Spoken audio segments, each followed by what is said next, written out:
Hey, this is Finn, Green Table Podcast.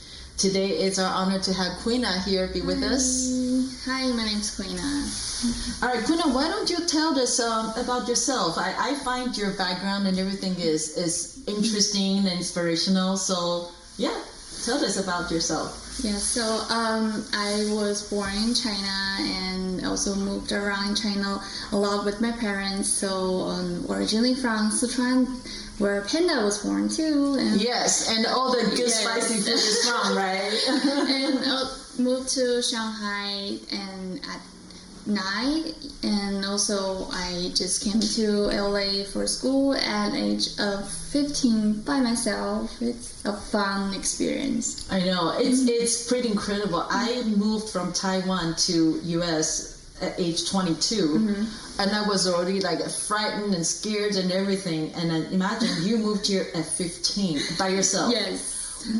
Yeah, let's talk a little bit about that, because I think a lot of people out there that we want to do something but we dare not to do, we question, or we just like, okay, you know what, stay comfortable, the same situation, it might be better. So what drove you to move from Shanghai to LA by yourself, and what you wanted to do, what was your thoughts? And so mostly my parents suggested that it's better to go to another country and just to explore more different cultures and to see different people. So Shanghai is a big city already. Yeah, it's like, but why from the one of the best city to yeah, and LA is like even different because we speak English here, and I see different people here, and to learn more, and I guess just to have more open-minded and just to accept more like opportunities and just explore. I think that's the most thing my parents wanted me to do, and I really loved it. Even like there's a term that for us, like just to came here without parents and just go to school, like we're called parachute kids. Okay. We're dropped here. So, but I actually loved it. I think some of my friends, they were homesick, but I actually love the feeling that I get to control my life, to make decisions for schools and which university I'm going to apply, what major I'm going to be in, and also right now the career that I picked for myself. I'm very proud of myself and the progress. I'm very proud of you too. That I'm very proud to be a trainer and everything. And so you came here at 15, and you went to university here, and then you went to USC, which is one of the best school in the country. Yes. And you got your master's degree. Yes. Tell us about your field and. So I just graduated from USC with my social media program. Yeah, it's a master program right now. Yeah, so the degree is in social media marketing? It's digital social media. So. Yeah, it's like when she told me that, I was like, really? Such degree even exists? Yes. Social media marketing. we talk about everything around like going on internet. So I'm mostly on social media. So what's fun stuff and what's the problem, of course, we talk everything about it. What's the social media problems? Give me 3, because I can go on for a long conversation. Like it's 3 huge things that jump out of your mind right now. So I guess first thing would be privacy, and it's like we don't know what we are sharing on social media, and you thinking it's safe, but probably other people can take it to do things against you. And also comes to like online bullying, and people could say anything without any consequences on social media. So right now, people still don't have any consequences? Not really. Really? No. Interesting. Yeah. And especially here, free of speech. And so, that's one, 2 big problems right now. So, like, if I'm insulted, by you, for instance, like you insult me on my social media thing, there's no way I can take any action if against you? If I have, like, a fake name, and I have my private, let's say have a private Instagram account and just random names and random profile picture that you can't really track me unless you have like very good knowledge on like tech, so you can track down like IP address and stuff, but it takes a long time. So if, most of the cases, people probably will be just, something that is not trackable, so there's no way I can take any action against this. But if I know who you are, can I take legal action or any action to go against you if you're legally like damaged? If there's like proofs and everything, and I think there's something the lawyer can do if you go that route, but in the end, it really depends on how like the result will be and how. It's another story of going to the court and things, or even they will process the case. Yeah, interesting. Because social media has been how long? Since when? I guess very popular. It's very popular for. It's been around for a long time. When I say a long time, like I guess less than 20 years. But then for my generation, it's everything, and even for younger generations than I am, it's mostly their life. Yes, that's why. Like for me, half of my life I didn't experience social media. Yeah. So this is a very new thing for us. But you guys, you're born in this era already. Yes. You take a lot of information, you know a lot of things, you learn a lot of things from social media versus us. It's totally different ball game. Yes. And the last problem I was saying, I was supposed to say 3, right? Yes. Yeah, this is the last problem also I experienced it myself. It's about the body image that social media created for especially for girls. It's been like I'd say somewhat negative impact. Because when we see supermodels on social media or those we say influencers on social media, and we're so desperately to wanting to be like them. Yeah, and just to see they're so skinny and they're so fit, and we see because they will also post things that they do, like workouts or like diet programs and or just like daily routines, and then I think young girls would just to mimic what they're doing, but it might not be healthy in terms of their, let's say teenagers, they're still growing, they need nutrition and to grow, but then they are so eager to become like supermodels, celebrities, and it might be unhealthy for them. So there are two folds of this I like to follow up. So one is, so from your perspective, because you study this and then you are also influencer on social media, and then your company does social media marketing.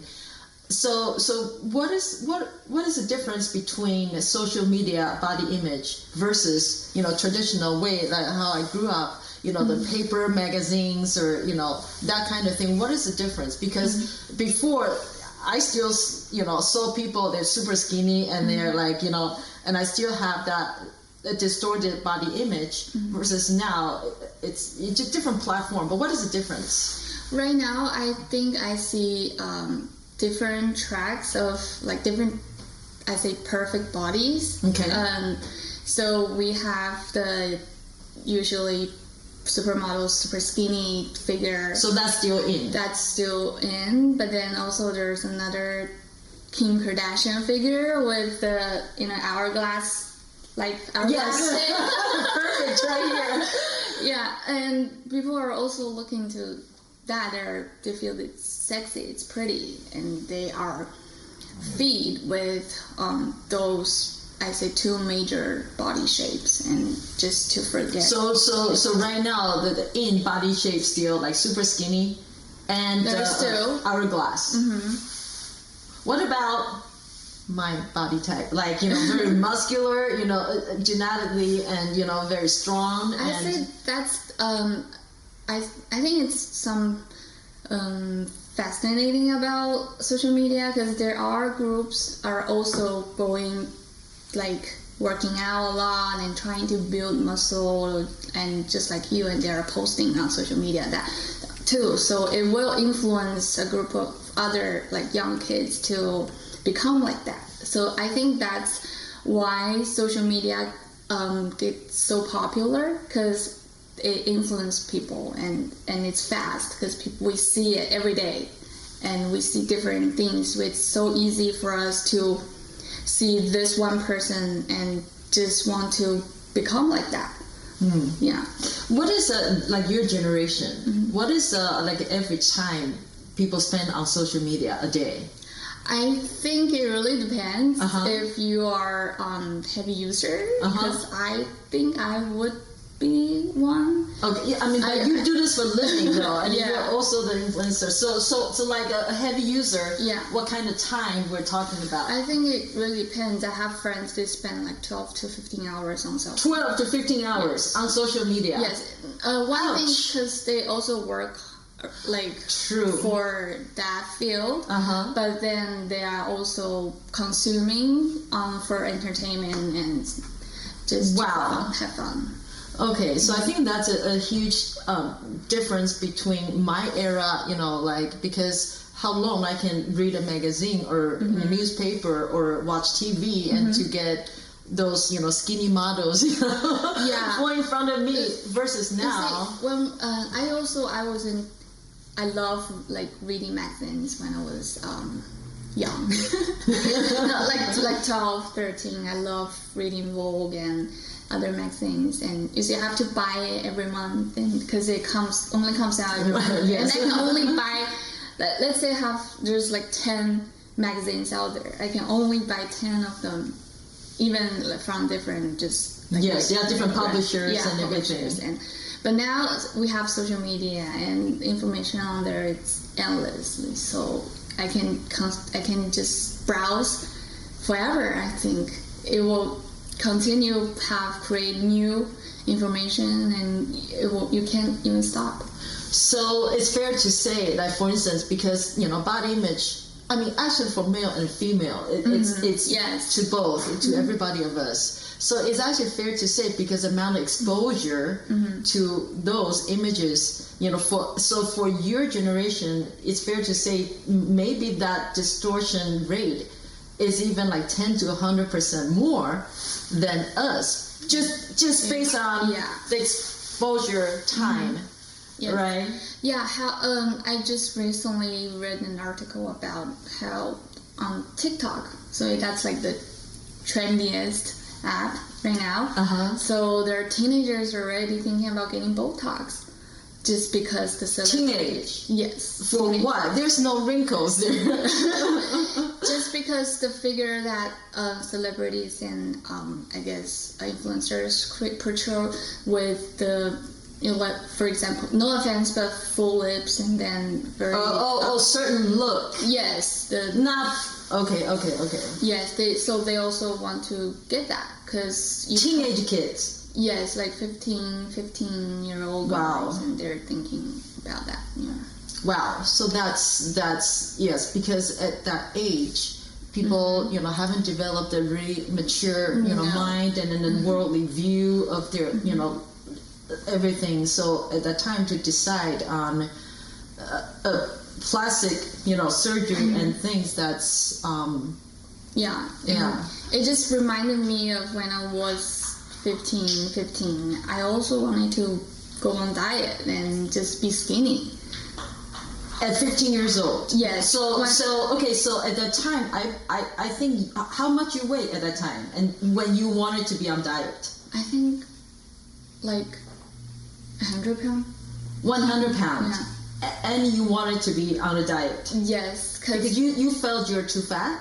because I was constantly looking at the skinny model pictures, and then also wanted to be like graphic for like modeling. So, and just feel like, oh, I don't want to gain weight. And then with not enough knowledge to know that if I don't have enough nutrition, I won't grow taller either. Wow.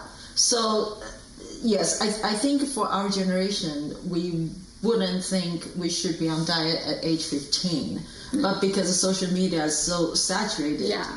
So right now, most kids, I say they have a phone. Even you see toddlers, they're watching like cartoons on iPad. Yes, actually, I think people like 11, 12 years old, they all have a phone now, so they can browse anything.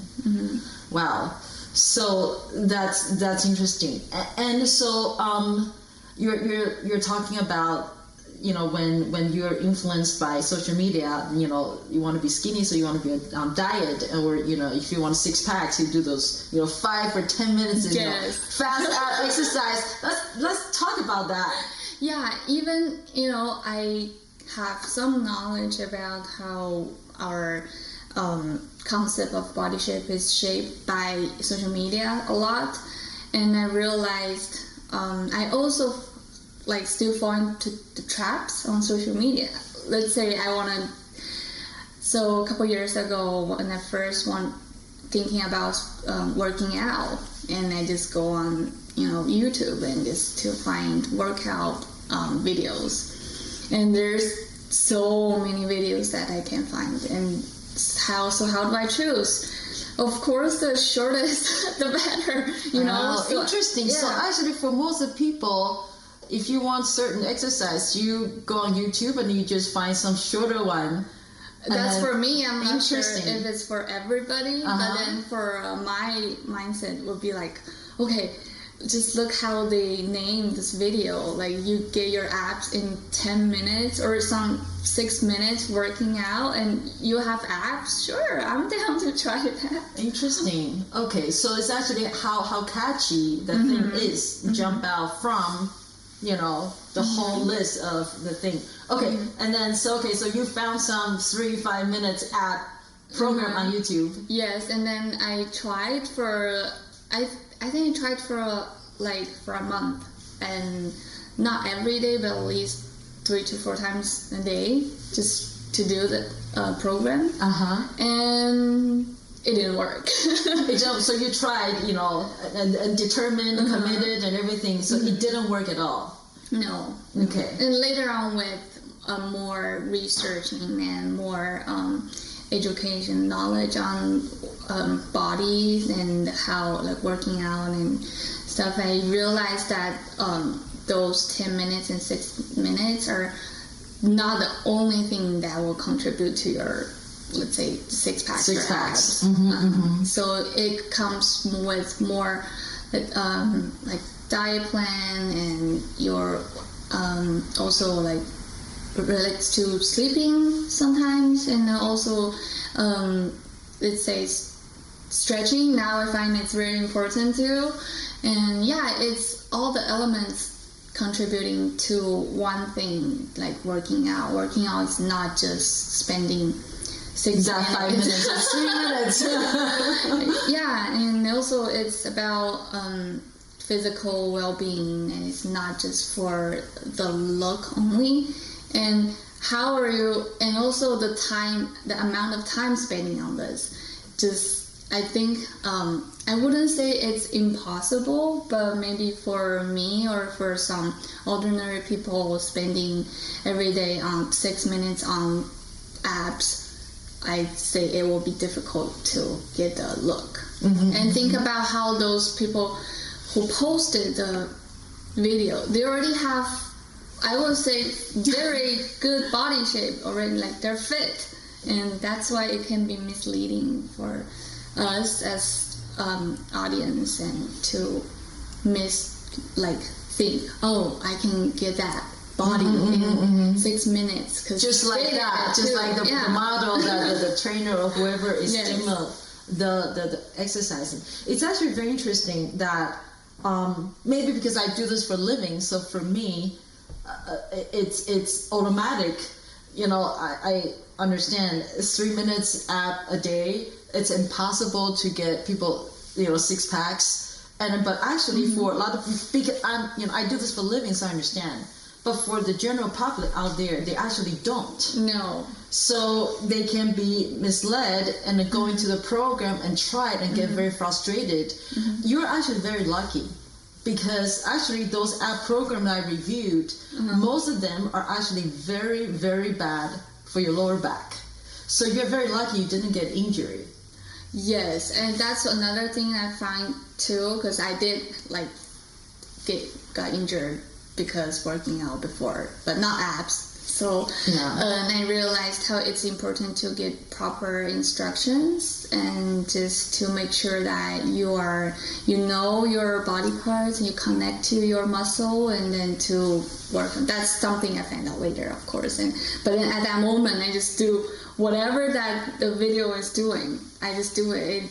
Sometimes it might not be right, like you said. Right? Yes, so like for instance, let's go back to our 6 packs, right? 6 packs, a fast exercise. Most of the thing, actually, 70% of the exercise I see from all those videos and social media exercises selection, they're really not safe, because they focus a lot on the crunch part or leg raise part, right? So if you lay down, you see tons of them. Like they'll do a leg raise or bicycle or Russian twist or or a leg raise complete up and down. Those things, it's already require advanced core strength for you to be able to do them accurately and protect your lower back.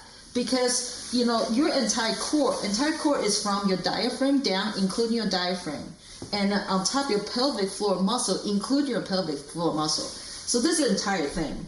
So when you're doing like laying down leg raise, unless your entire interior core is already strong, there's no way you can lift up your entire leg and glute up. So if you don't have the strength and you try to do that, you're really wrecking your lower back.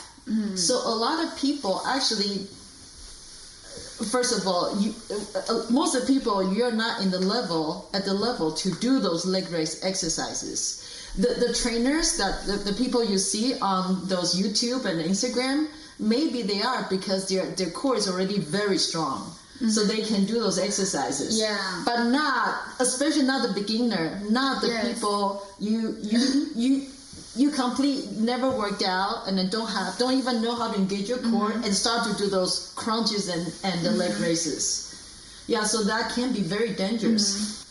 Yes. Yeah, it's sad also to think about it, to make you look better and you actually suffer, not like working out suffer, just good pain and bad pain, right? Yes, a good term. That's I always use that. I always, after a certain exercise and everything, I always ask my client, this is a good pain or bad pain? Now Queena knows what I mean, right? Good pain is the muscle, that groups that you're working at, right? If you're doing your abs or your core, then yes, that you feel over there sore.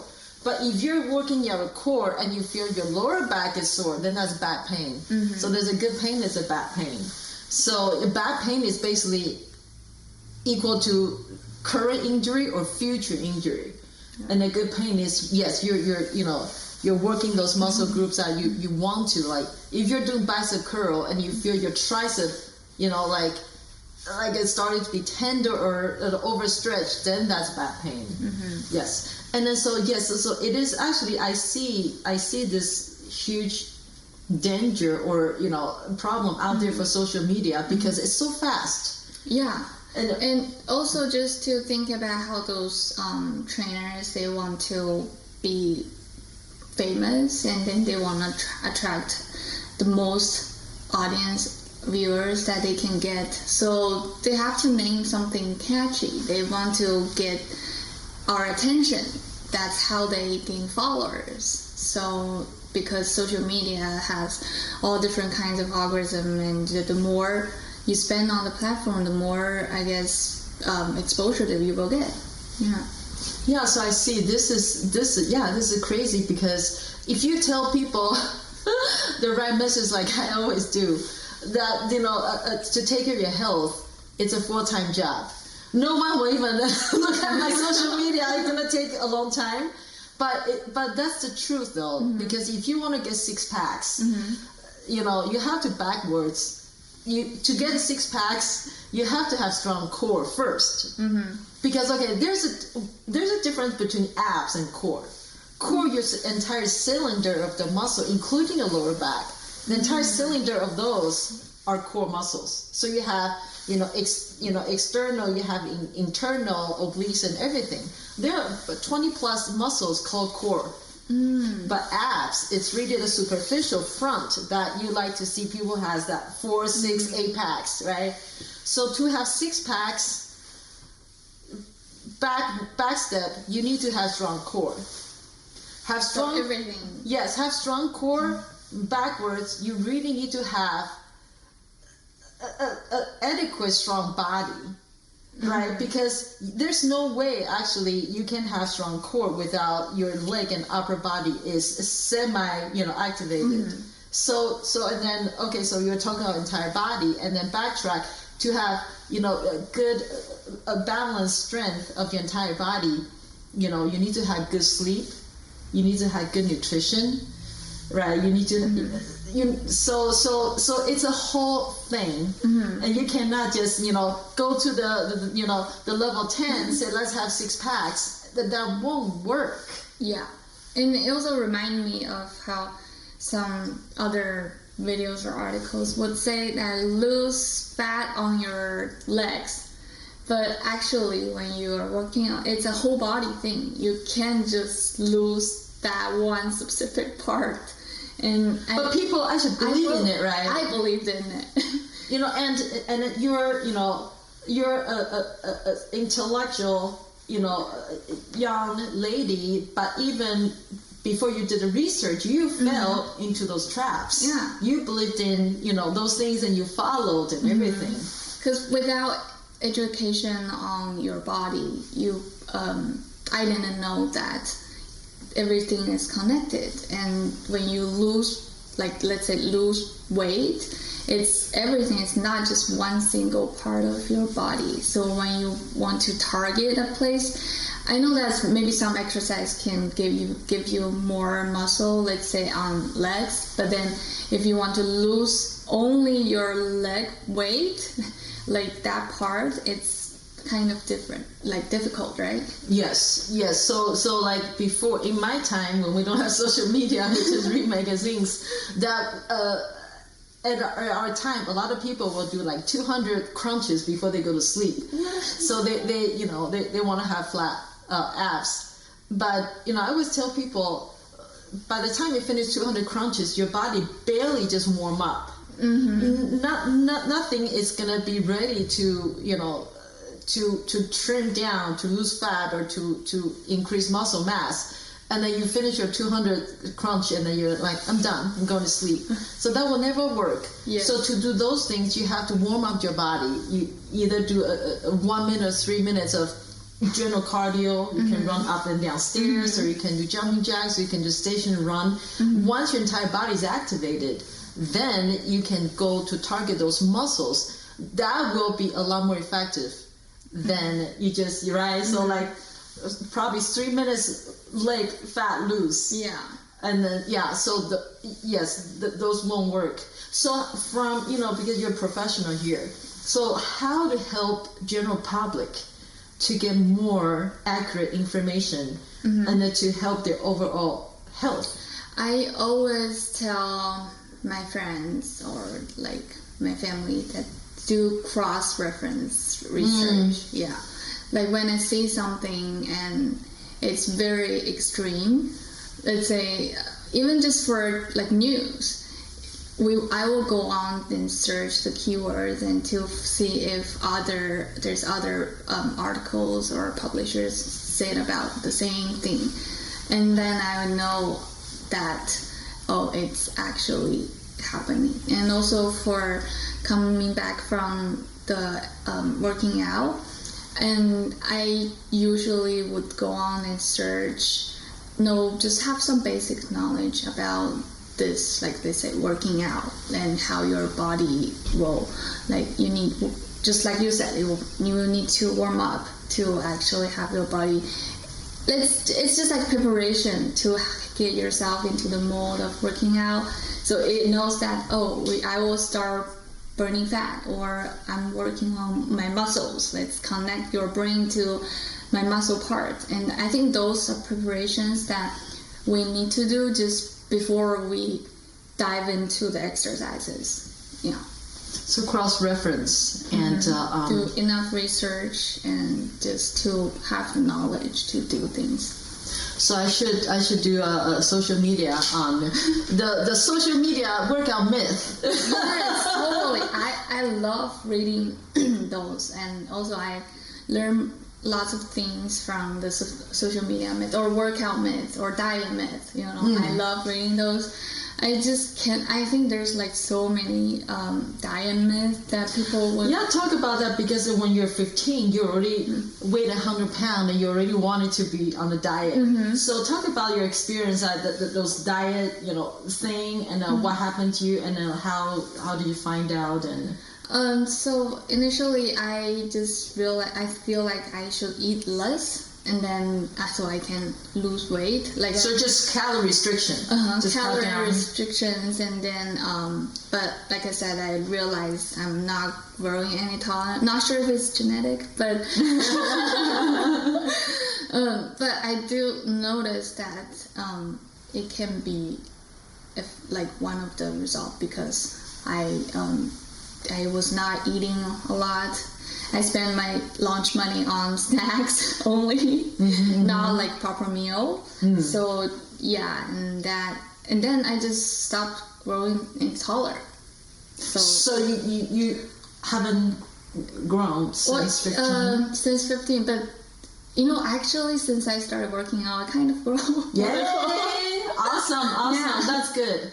So that's another actually a severe situation I see, because social media reach to the age so young, and 10, 12, adolescent time, it is the crucial time for a lot of things for human to develop. Yes. Your height, your muscle mass, your bone density, a brain would develop, a lot before 7, but still the adolescent time is still very important, and your nerve system is still, continue to grow.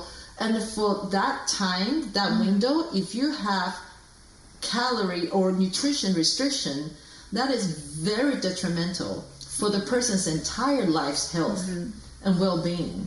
Yeah, and also for let's say, I also tried different like diet programs, like such as fasting and keto diet. At 15, you're not 15, but later on, okay, like 20 something. I also tried those. And I say the most difficult thing for me was to continue doing it, but then I became skeptical about those programs, because I was so starving every day, and just started to question, does it actually work? And also, in the end, is it good for my body actually? So those are the questions, and I will start to think. So you started to ask those questions after 5-6 years in to try out all the different diet, programs and everything. I think there was like couple diet programs like losing weight. I'm not sure if you heard of like Copenhagen. There's so many, like probably each city like world has a diet plan. Yeah. There's like military diet program for 3 days that you only eat sausage or something. I tried that. Like they will say that it's for like pre-wedding diet. Oh yeah, that's very popular, right? Yeah. The bride like ready. And you only lose like 10, 20 pounds or something. I think there's the craziest one is that there's one just you only eat apple and drink coffee. I think there's one like that. I'm not sure. Just apple and coffee. Did you try? I tried for 2 days. I'm like, no. But you actually tried 2 days. I'm like, wow. No. Wow. It's actually now I'm thinking about it, because my sister, she was a flight attendant for China Airlines, and then at that time China Airlines for Taiwan, that's like you had to be super skinny, super appearance appealing to be able to select it to serve in China Airlines. And then so in China Airlines they have this popular diet, egg and apple. That's why I was too excited. As I was thinking about your coffee and apple, so So their thing is, so you just eat apple and egg. You can eat how many you want, and then you have to do like 30 days or something. I think so. I think that's very. I think it is Right, they're popular. Yeah. And then so that doesn't make sense still, because my sister says, although they tell you can eat how many you want, but after 3 days you're so sick and tired of that egg. No. You don't want to see egg the rest of your life, but you that's the only 2 choices you have. You can fry it, you can boil it, you can do anything, but at that time you're really like you want to throw up when you see eggs.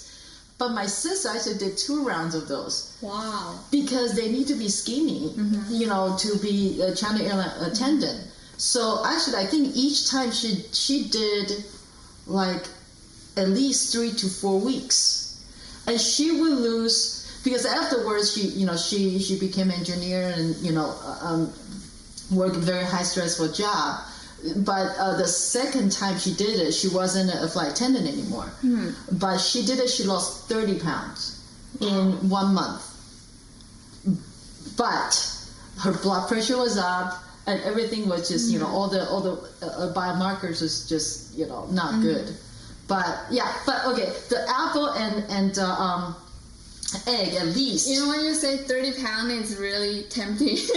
I say it will be tempting for other people who really want to. Please don't do it, because she became so unhappy and her blood pressure was high. So the doctor even suggests you need to take blood pressure medication, and her family life also suffered because the mom is not eating, and then when you're hungry all the time and you don't have enough nutrition, you don't sleep well, and your mood is bad, you scream at people all the time, and then you let everybody around you suffer, and your work is suffered too. You're not productive. Your mind is not clear, right? And your sleep is not good. You're always tired. So it's not worth it. That 30 days you lose 30 pounds, but the long-term impact is there. Yeah. So it's crazy. So the just thinking about this diet plan, it's crazy. And so for you, look at you. You're 100 pound. You're 5'4", 5'5", 5'4". Yeah. 5'4", 100 pound. And then this girl has been trying all different diet for probably since 15, 16, yeah. And so now you're 26. So when did this always trying different diet journey ended? I say just a couple years ago. So from 15 to 24. But you were always about 100 pound. 100 pound to 110. And you still wanted to, at that time, you still wanted to lose weight. Yes, and also adding on to the losing weight, and also when there's titles would be like you said, lose 30 pounds in 1 month. There will be so many, if you search online, there will be so many videos about it, tell you how to lose 30 pounds. But another thing that I hope everyone will keep in mind is, let's say I'm 110. If I lose 30 pounds, I know that's like a 28% of your entire body weight. Yeah. So I think that's another misleading part about social media would be it's not considering everyone has individualization and everything. And just let's say a teenager who's weighed 100 pounds, let's say me when I was 15, and I'm like, I want to lose 30 pounds, and I only weigh 70 pounds. That's very unhealthy. That's very dangerous. Especially at a young age, and especially for people they already don't have a lot of a base to start with. So it is very hard, right? But how do you? Okay, so in social media, if I want to give out a healthy message, but the message will be very long. If you're over 200 pounds, you can do this program. We can lose 10 pounds in 3 months. If you're under 100 pounds, let's lose well, 100 pounds, you probably don't even need to lose any weight. So let's have the education for body image. And if you're, right? And then let's talk about what's the body fat percentage, because the same 100 pound is different. If you're 100 pounds, 40 pounds is muscle, which is very low, and then 40 pounds is fat, then you're actually, okay, so what is overweight? Overweight meaning that your entire weight is over or your body fat percentage over, right? So I do this for a living. I'm a professional trainer. I don't even know what's overweight definition. Right? Because, actually a lot of fit people, they're bulky. They're chunky. Like my dad. My dad is only 5'8". My dad has been 180 to 200 pounds all his life. But my dad is 94 years old. He still walks everywhere. And he still does Tai Chi twice a day. So he's definitely very fit. Definitely very healthy. But he is overweight. Yeah, right. And every country has also has like different different scale or measurement or standard for like overweight. So for me, as a professional in fitness, I would like to define overweight as body fat percentage, because if like my dad, he can be 200 pounds for his height. In any standard, is too much for 200 pounds. But if his 200 pound, mainly it's muscle mass, it's very different than, right, if it's a fat, predominantly. So this is very important for people to understand what is overweight, right? And a lot of, I'm not trying to be a discrimination or anything, but Asian body, especially female, a lot of time people will come to my studio and they'll look skinny, just like, like I'm Taiwanese, so I can say from Taiwan point of view. Taiwanese like toothpick kind of body figure. Toothpick, they're not joking. Like my height, I'm 5'6", 5'5.5". I should be like 100 pounds or 90 pounds. 90 pounds is even better. Like the skinnier, the better. I'm like 135. So in Taiwan, I'll be like, complete overweight, completely not desirable body shape. And but then there are a lot of people, they are in a desirable weight, let's say 110 pounds, but mostly it's fat. They have no muscle. So we call it skinny fat. Skinny fat, yeah. So those people, I'm not even, going for the look, because look is so individualized. You can be the most beautiful woman in my eyes, but now the person can look at you and still think you're too fat, or maybe think you're too skinny.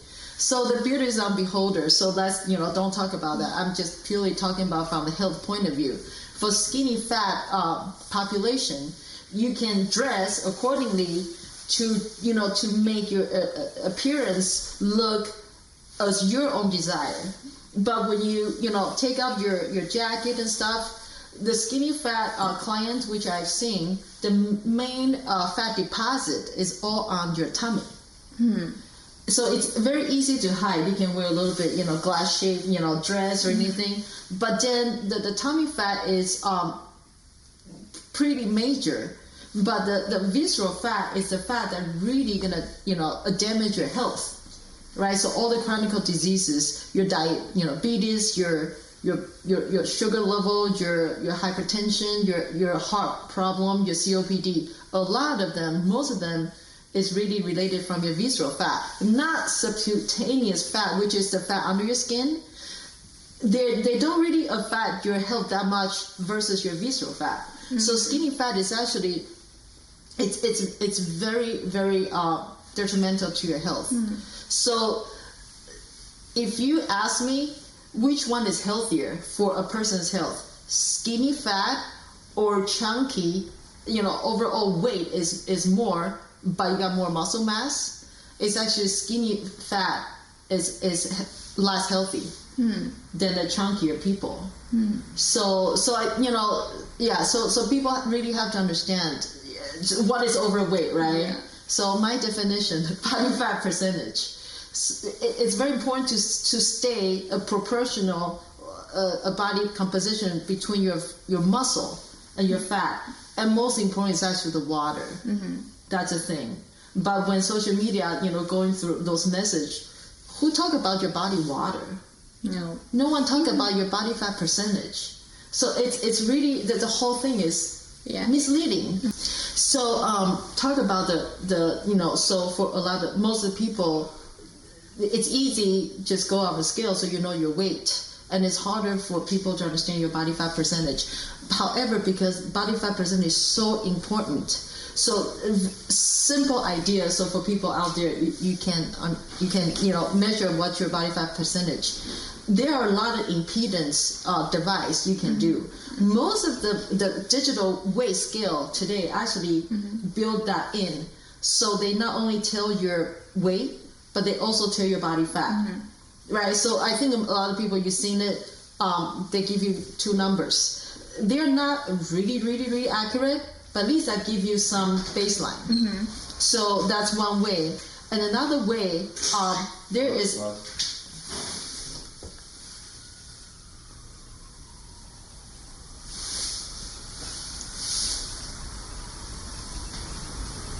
Wait, is someone walking in? Yeah, I think so, right? Yeah. Hold on, let me see.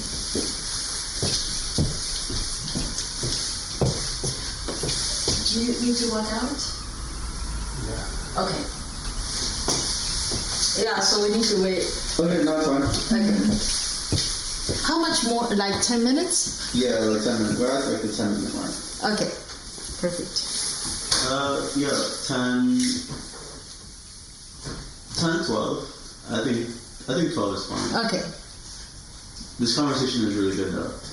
Yeah, this is fun. No, it's just relevant, like I think it's really relevant and it's needed.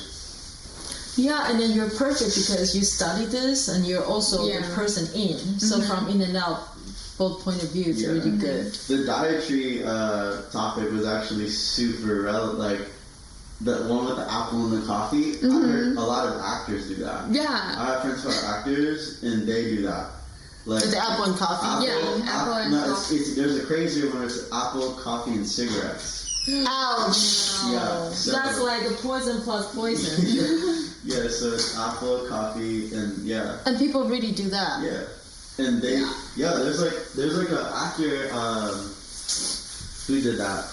Matthew McConaughey for a movie. He lost like 70 pounds. Yeah. The Texas something. The Dallas Buyers Club. Yes. He lost so much weight for that. Yeah. Same with like the Joker. With The Phoenix. Joaquin Phoenix. Like he lost. Those are the diet they did. He did the coffee and apple one. Wow. For the Joker one. We're back on. Ready? Hold on. So where do we need to go back to What exactly? were we talking I was about? doing the body fat Body measurement. fat measurement and So we'll continue that first, just right? resume that like Okay. we never stopped. Okay, 3, 2, 1, action. Yeah, so another way to do your body fat in addition to the scale is I think most of people probably seen the little device you hold in your hand. Yes, and then after you hold like 20 seconds, it will tell you what's your body fat. Those things are all very fast, and they're not very expensive. And yes, again, although they're not completely accurate, but at least they give you a baseline. I would say from experience, their up and down percentage probably will be off 4 to 5%. So 5% up, 5% down. Yes, there's a 10% probably off percentage right there, but at least you can get a baseline. yeah, and also even there's like 5% up or 5% down, like you said. But then if you do it every month, and the changes will be constant. Yes, that's a very good point. Yes, so you can just track right the changes that if the trend is going in the right direction. And then there's another way you can do is called caliber. So I don't know, have you seen it? So people will pinch out your fat in different spot of your body, and then that little device is very inexpensive because it can be made from plastic. So you don't really need a lot of training. So just YouTube it, social media, and then so there are 4 points or 7 points, and then that's actually a lot more accurate than those little device. Yes.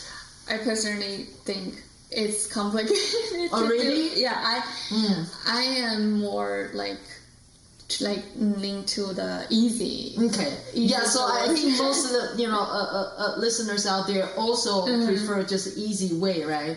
Then I think the scale and those holding one, yeah, that is the only way, the easiest way. Because caliper for because I do this for a living, so caliper it actually will take 3 minutes. But then you do need to have that little device, and you do need to pinch that fat.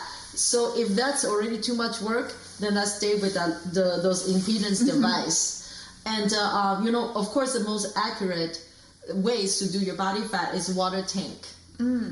So they basically your entire body is submerged under the water, and they use your density and everything to calculate your body fat percentage. And another a very accurate way is dual X-ray.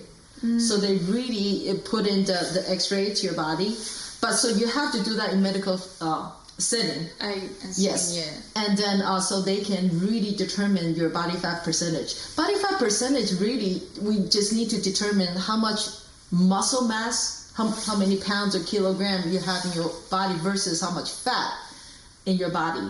And then so the healthy ratio is very important. You'll be very surprised. Some people, the weight-wise, looks healthy, but their fat versus their muscle ratio is just very unhealthy. Yeah.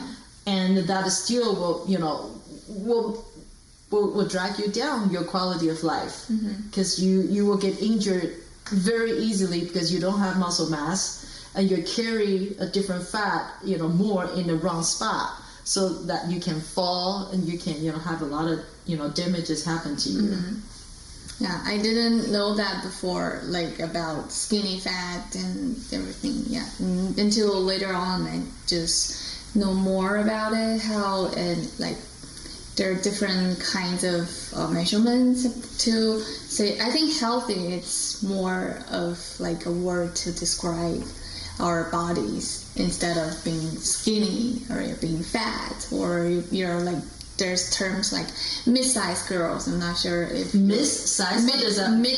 Mid-sized girl. Like there's plus size, and there's like mid-size. So it means that they're healthy. Body shape.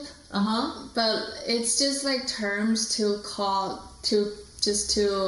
define types of body shapes. So mid-size is good or bad? I don't know. I'm not gonna say good or bad. It really depends on who is saying. But then it's just what I was saying. Like there's skinny girls. They're petite size, and there's plus size, and they're so mid-size. There's mid-size. But who's gonna define those sizes, and like based on what? It's a question, right? And also, who's gonna decide what's skinny, what's fat? Yes. Like, if you say 150 pound is overweight, then how about 149? There's also, I think it would be the best that people to understand healthy is more important than just looking at the numbers. Even I do it sometimes too. But so it's very interesting. You're again intellectual young woman, and you got all the education on your belt, and you're going for 30 for 34. I hope. Yes, and then so you're successful in career and personal life. You're very happily married and everything, and then you understand right now from a lot of study, research, and education that how important the health is to you. At the same time, though, sometimes you're still trapped inside that to be skinnier better, or fast abs, and then tell us about that struggle and dilemma. Like I said, when I just browsing on social media, because I do it for work, and also I love to see different photos and just to see some creativity ideas. And I will say it's inevitable to see perfect body image. And then tell me, hold on, this is interesting. Tell me, what is the perfect body image to you? I think I will still prefer like being skinny, but with the S shape or anything. So tell me perfect. why you think being skinnier is better? Look better Than some clothes are designed actually for skinny people, because we have sizes like 0, 2, and they're fixed, but then our body shapes are not. Even I'm wearing, let's say I wear size 2, and other people wear size 2, their body shape might be completely different from I am, but then I still want to look at the model. The modeling pictures for clothing, they look quite similar most of the time. Okay. So that's actually legit, because the clothes are fixed. So the skinnier you are, the better you can fit in those clothes.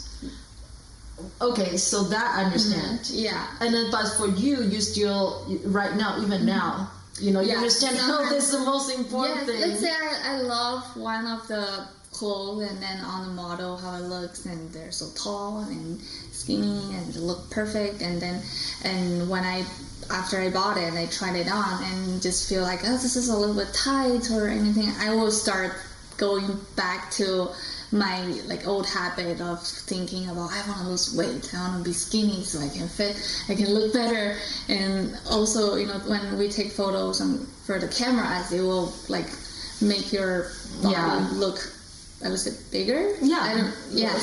Bigger. And I would be like, oh, if I'm skinnier, so I will look better in the camera, and then I will go into that circle thinking again, but then I have to constantly remind myself, but is it healthy to lose that much weight? Are you just going to lose weight, or am I going to work out to gain muscle? And that's those I need to constantly tell myself and remind myself of those things. Yeah. So I think one very important thing, when I show to my clients, they're always like, wow, really? So benefit for working out, for the people like, yourself, you're in camera a lot, in front of the camera a lot, so you prefer to be smaller. So after the magnified, effect on camera, you can look adequate still. I don't agree with those things, but let's just go for it for now.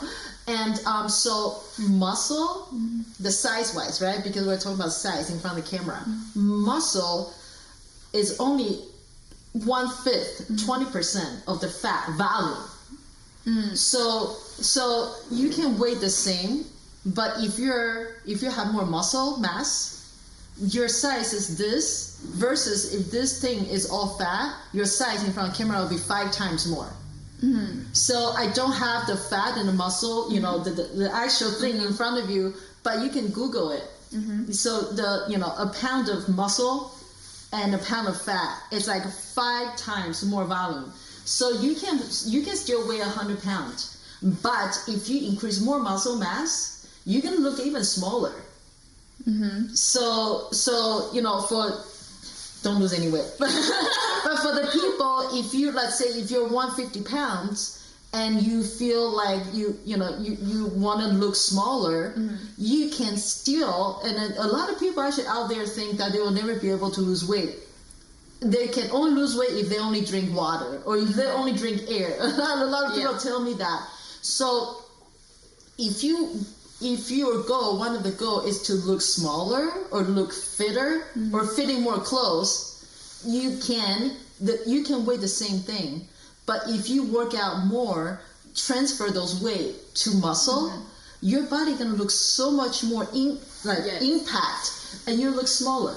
But this is so good for you, because if you have more muscle mass, it can help your bone. And then you can be safer to lift things, to push things, and then to do a lot of things. So that's a very important thing.